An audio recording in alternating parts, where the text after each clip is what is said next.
Well, thank you all for coming here this morning. This is a very dark day here in the state of New York. But the silver lining to this cloud is that we're finally getting closer to justice. The details of the Attorney General's investigation were even more abhorrent than we would have anticipated. But the validation of these women's stories could not have come as any surprise to anyone who's followed this story. Cuomo's abuse, his narcissism, his egomania, and utter disregard for the rule of law is something that everyone has known, but few have been brave enough to challenge. I commend these women who risked so much to tell their stories. They face smears, they face retaliation, and fear by someone notorious for his vengeance. We learned from the Attorney General's report that Cuomo's administration leaked the personnel files of one of the staffers in order to try to discredit her. And we've all witnessed the attempts to undermine the Attorney General's investigation. And yesterday's revolting display of that horrible video full of lies where he blamed the victims and Cuomo painted himself as an aggrieved party. Time and again, Andrew Cuomo has shown himself as a sociopath, incapable of human decency, accountability, or any remorse. Cuomo's long pattern of sexual harassment is sadly just one chapter in the Cuomo book of corruption and lies. We all witnessed it with his handling of COVID in the nursing homes. He issued an asinine order that forced COVID-positive patients in March of 2020 back into nursing homes and contributed to thousands and thousands of New York seniors to death. But instead of admitting it was a mistake, he broke out that same Cuomo playbook. He lied. He blamed others. He attacked victims' families. He called them death cults. And he engaged in a massive criminal cover. And while working behind the scenes to secure a $5 million book deal, he would declare himself the hero of COVID-19. The amount of lives that have been destroyed by this government is almost unfathomable. He's created a wake of destruction from the Buffalo Billion to the Moreland Commission to Startup New York to the Cuomo Bridge to the millions in pay-to-play dollars that he amassed at the expense of the back of New York taxpayers. The massive infrastructure projects have been marred by incompetence, but worse, and almost always corruption. He's acted with impunity. Cuomo's arrogant in the rules of law and life. He doesn't think they apply to him. He's unquestionably the most corrupt governor in the history of the state of New York. And it's no surprise that New Yorkers are leaving in droves. More than 1 million people have fled this state after they've seen what's happening over his time in office. And they've seen complicit, rubber stamp attitudes in the state legislature. People that either turn a blind eye or actively play a role in protecting this governor. I called for this governor's impeachment 6 months ago because at that time we had hard evidence and admissions that his staff had committed a cover-up, and we knew he was unfit for office at that point. February 11th, and some of you, I think, were with me, standing in the freezing cold on the steps of the New York State Capitol, pleading with the legislature to take up impeachment and do so. Thousands of people died in those nursing home tragedies, and Cuomo's own aide, top aide, admitted that they hid it from the legislature because they were afraid of prosecution. That's obstruction of justice. Well, what happened? Nothing happened. Insiders in Albany, they were laughing at my calls for impeachment. They said it could never happen.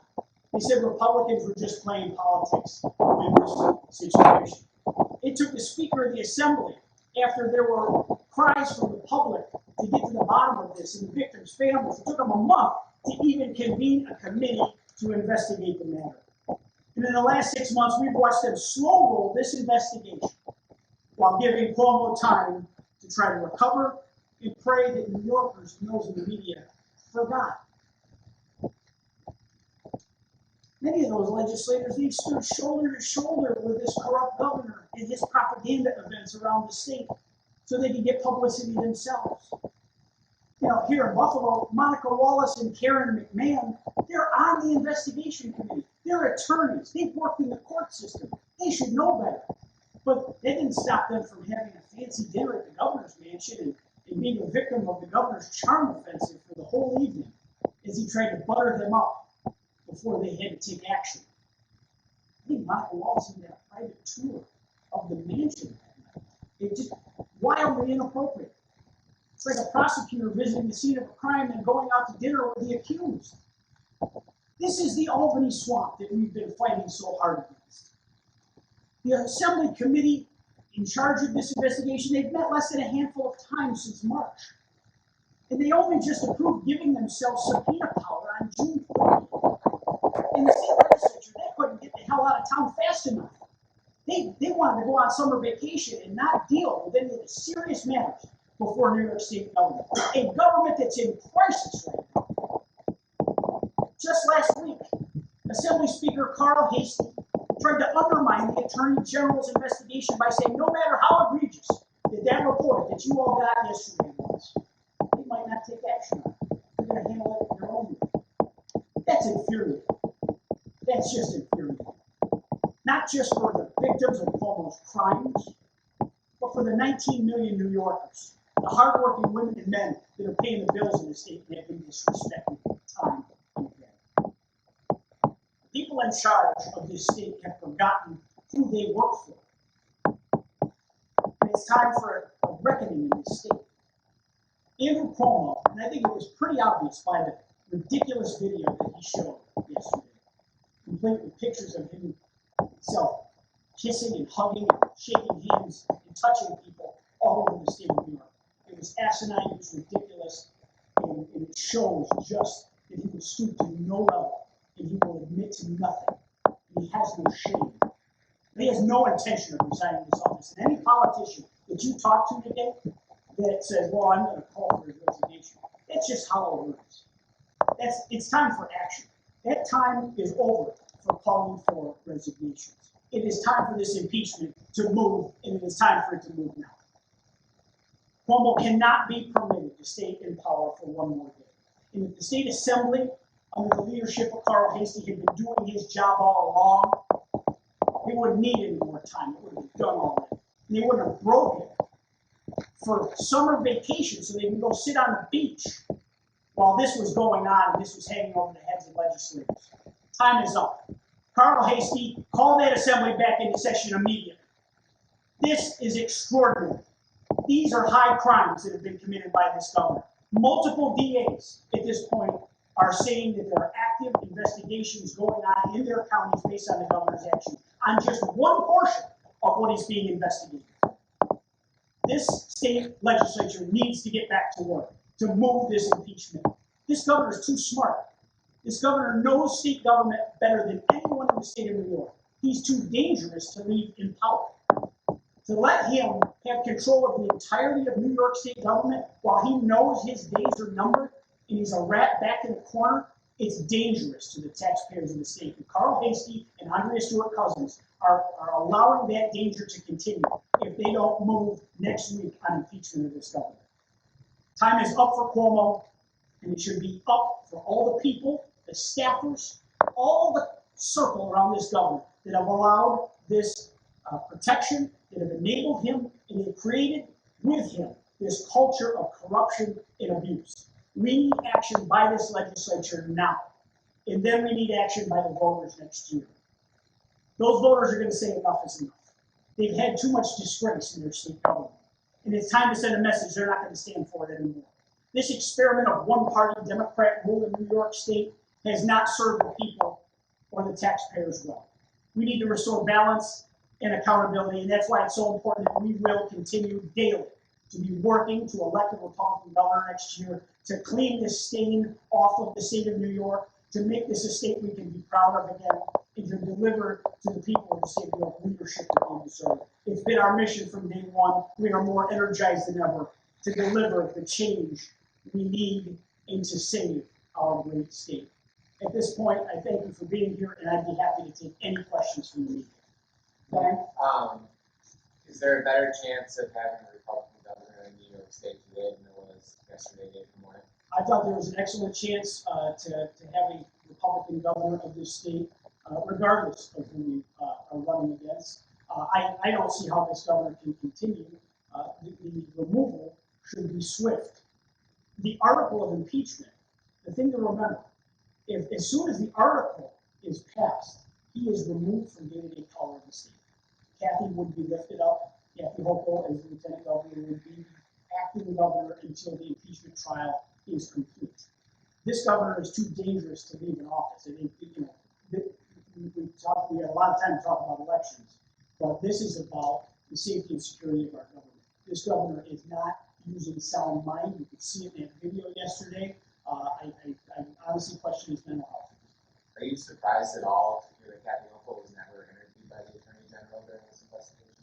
I am surprised by that. I mean, I really question what Kathy even knows about how this government and this administration has been working. I mean, it's either one or two ways. When I come here and I'm home in Buffalo, I hear how everyone says how powerful Kathy Hochul is. When you go anywhere else in the state, she's a goodwill ambassador for the government. So, either way, you've got a lot of her allies here in Buffalo saying she's going to be so prepared for this office. I'm not sure she knows the layout of that office at this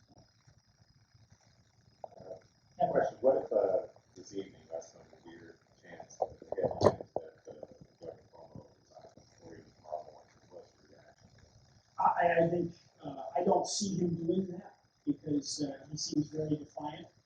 But the calls for resignation are everywhere. They should have been, a long time ago. He needs to leave office, and we need to get past this because New York State is a very powerful entity, and to have someone that is, honestly, in very deep trouble at the helm in controlling all of the important agencies in our state. I mean, remember how this administration works. It's not like the administrations in the past. It runs on fear. It runs at the whims of one man. That man has been wildly compromised, is under multiple criminal investigations, some of which have started in the last 24 hours. He needs to go. And I think that would be a good step in the right direction. We have been calling for this impeachment since February. And, I remember after I left that press conference, reporters saying, oh, that great political ploy, but that's nuts. Well, here we stand today. We're hopefully on the cusp of a real live impeachment of this governor because he's committed many, many crimes. Only some of which are outlined in the Attorney General's report. There's many more crimes that have been committed in the last year. Another question. It's not lost on anyone who follows politics, the irony or even people say the hypocrisy, that if you could take out Cuomo's and plug in Trump, and these are the same allegations he faced, and same similar situation, there's no Attorney General investigation, but the similarities that here. I actually will disagree with you because I don't remember any White House aides coming forward and having to testify that he was touching them prior to becoming president. I mean, listen, you can go carry the water the other side of your mouth.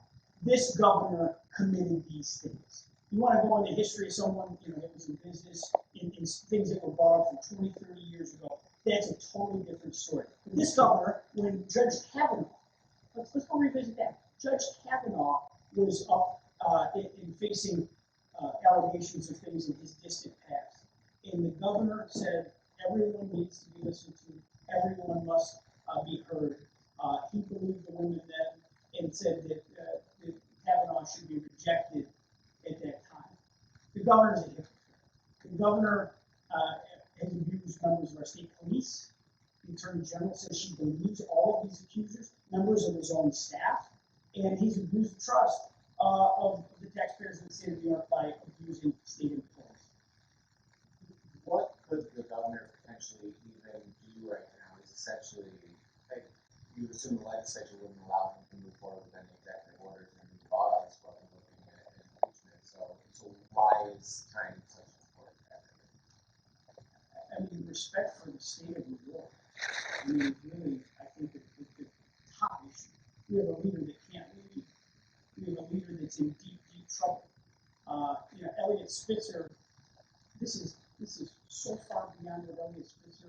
you know, that was a transgression in his personal life. It happened to be a federal crime because it crossed state lines. This is abuse of state employees. I mean, this governor shouldn't be on state property. I mean, he is truly abused the public's trust and can't be seen as our governor. Anyone that thinks that this should languish for another 1 or 2 months, it's ridiculous. I mean, I saw some speculation that, well, maybe we'd have a trial by September or October in the Senate. I mean, there's no reason they can't go and pass a brief, quick, swift article of impeachment based on this Attorney General's report on Monday of this week. I mean, it's just a few short days away. They could be back and be totally prepared for something like that. And based on public comments from these state legislators, they got the votes. They need 76. I don't think there's any Republicans that would vote no. And I think that gets them to about 42. So they got to put their money where their mouth is. Are they going to protect this governor, or are they going to get on to the business of the people of the state? Is momentum important too, though? I mean, that mayor's poll that came out this morning probably looks a little bit different in 2 weeks, right? I haven't read that. I I haven't read the poll. I'm not familiar with it, but what does it say? It just says that he has less support than he's ever had before. But as time passes, don't some people get less angry, feel less? That's why this is dragged out so long. I mean, think about how quickly we saw impeachments at the federal level. It was swift. 30 days, boom. You had a trial in the Senate. Now we're sitting here in month 6 since the first questions of impeachment came forward, and now they say they need more time, more months, or is everybody on summer vacation? We pay our part-time state legislators like full-time employees. They need to get back to work. They need to do the job that they were elected to do. Obviously, when the Speaker of the State Assembly says that the governor no longer has confidence in his conference, which runs their conference and their body like an authoritarian rule, the Democratic conference controls the whole agenda. If he doesn't have the confidence in that conference, then why should he have the confidence in the people of the state of New York, which should be set aside? It would happen if they passed a simple article of impeachment, and he would be removed from power, and people wouldn't have to worry about things that he was tinkering with within the massive state government. I mean, he still has a very, tight cadre of staffers that I don't trust don't have sinister intentions if they know they're not going to have a job. Any other questions? Thank you all.